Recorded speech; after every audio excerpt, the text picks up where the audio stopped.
Morning, welcome back to my channel blog with BSA. তোমাদের সকলকে স্বাগত। কেমন আছো তোমরা? আশা করি ভালো আছো, আর আমিও ভালো আছি। আর দেখো, তোমাদের দাদার আমি দুজন দাঁড়িয়ে আছি। এই যে, আমরা যাচ্ছি এখন মেডিকেলে। আর এখন বাজে 6টা। এখনও কোনো টোটো আসেনি। 6টা 40-এর ট্রেন হয়ে যাবে অবশ্য, কিন্তু তবু দাঁড়িয়ে আছি, জানি না কখন আসবে। আমাদের এখানে এই এক সমস্যা, টোটো একটু দেরি করে আসে, অনেকক্ষণ দাঁড়িয়ে থাকতে হয়। চারিদিকে অন্ধকার অন্ধকার। তো চলো আহ, যাই, টোটো কখন পাই দেখি, তারপর তোমাদের সঙ্গে আবার কথা হচ্ছে।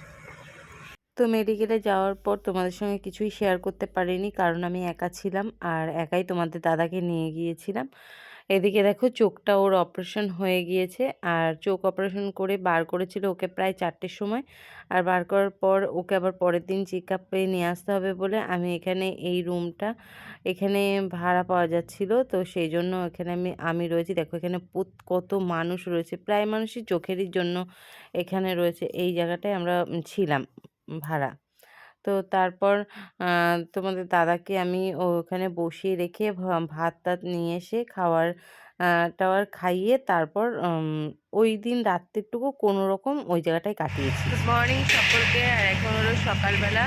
সকালবেলা বলতে 7টা বাজে। আমি না তোমাদের দাদা গিয়েছিলাম একটু ওই তোমাদের দাদা টয়লেটে গিয়েছিল, তো ওই জন্য ওই দিকে গিয়েছিলাম। আর এখন আমরা যাচ্ছি ডাক্তারের কাছে, ওখানে যাব, গিয়ে লাইন দেওয়া আছে। ভোরবেলা গিয়ে আমি লাইন দিয়ে এসেছিলাম, তো লাইন দেওয়া আছে, ওখানে যাব, গিয়ে লাইন দেবো। তারপর ডাক্তার আসবে, তারপর 10টার দিকে দেখানো। তো চলো, 10টার দিকে ডাক্তার দেখিয়ে নিই। ওরা আজকে চেক আপ করবে, তো চেক আপ করা হয়ে গেলে তারপর বাড়ি যাবো। যেতে যেতে হয়তো ওই 12টা 1টা বেজে যাবে। তো চলো, পরে আবার আসছি। তারপর চেক আপ করিয়ে আমি চলে এসেছিলাম শিয়ালদা স্টেশনে। স্টেশনে এসে আগের ট্রেনে উঠে গিয়েছি আমি, কারণ যেহেতু জায়গা রাখতে হবে।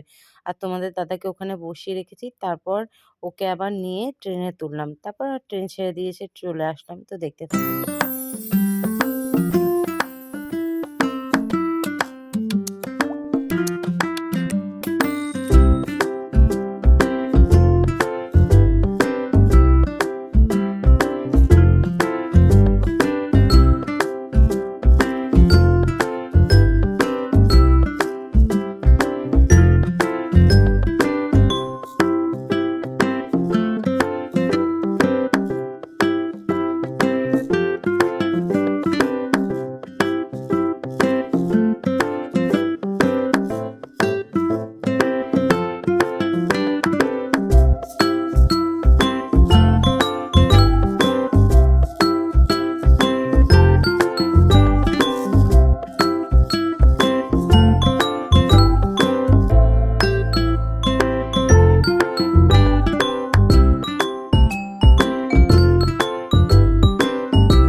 তো ফাইনালি আমরা বাড়ি চলে এসেছি। বাড়ি এসেছি তখন বাজে ওই 2:30টার দিকে বাড়িতে এসেছিলাম। এসে স্নান টান করে তোমাদের দাদাকে গা হাত পাগুলো মুছিয়ে দিয়েছিলাম, দিয়ে তারপর দিদিদের বাড়িতে আজকে আমরা বড়দিদের বাড়িতেই খেয়েছি। বড়দি রান্না করেছিল, তো আমরা খাওয়া দাওয়া করে মানে স্নান টান করে নিয়েছিলাম আগে, নিয়ে তারপর খাওয়া দাওয়া করে তারপর ওর যা ওষুধ ছিল, খাওয়ার ওষুধ, চোখে দেওয়ার ওষুধ, ওগুলো দিয়ে শুয়ে পড়েছিলাম। কারণ কালকে থেকে তো অনেকটাই কষ্ট হয়েছে, জার্নিং হয়ে গেছিলো। তারপরে এক জায়গা থেকে আরেক জায়গায় থাকা, সেখানে ঠিকভাবে ঘুম না, খাওয়া না, মানে কিছুই না। আর তারপরে আউট জায়গায় সেইভাবে সব কিছু হয়ও না, ওই কোনো রকম থাকার মতন তাই থেকেছিলাম। কারণ এতটা দূর আসবো যাবো, জার্নিং হয়ে যাবে, চোখের ওরকম অবস্থা। তাই দেখো তোমাদের দাদা শুয়ে আছে এখন। হাতটা উঁচু করো।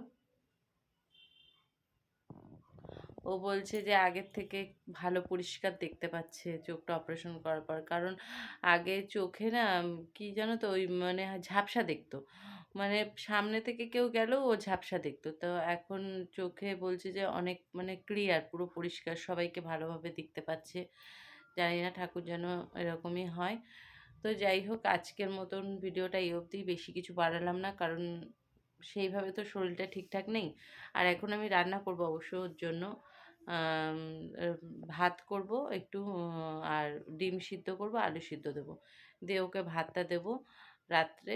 তারপর খেয়ে দেয়ে, আর এখন তো 1 ঘন্টা অন্তর অন্তর ওষুধ দিতে হচ্ছে, একটা ওষুধ চলছে ওটা 1 ঘন্টা অন্তর অন্তর। আর রাত্রে খাওয়ার ওষুধ দিয়েছে আর সকালে খাওয়ার ওষুধ, দুবার খাওয়ার ওষুধ দিয়েছে। তো এই অবধি আজকের ভিডিওটা, ভালো লাগলে অবশ্যই লাইক কমেন্ট করবে, আর যারা আমার চ্যানেলে নতুন আছে অবশ্যই সাবস্ক্রাইব করবে। দেখা হবে কালকে আবার একটা নতুন ভিডিওর সঙ্গে। আজকের মতন এই অবধি, গুড নাইট, সবাই ভালো থাকবে, সুস্থ থাকবে।